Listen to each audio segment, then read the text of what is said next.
So the very first thing that I do with women is we go through their relationship with money. Like, where did it start? What was the language in which your parents talked to you about money? What's the language in your household with money? And if you have children, how are you talking to them about money?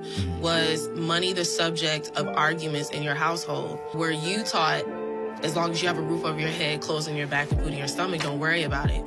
Because what happens is it creates a cycle to where by the time we're adults, most of us, our age, became adults in debt. So our first relationship with money was already in a negative position. Absolutely. So by the time we're trying to fight and really create sustainable life for ourselves, we're already swinging with a bat that's not going to hit anything.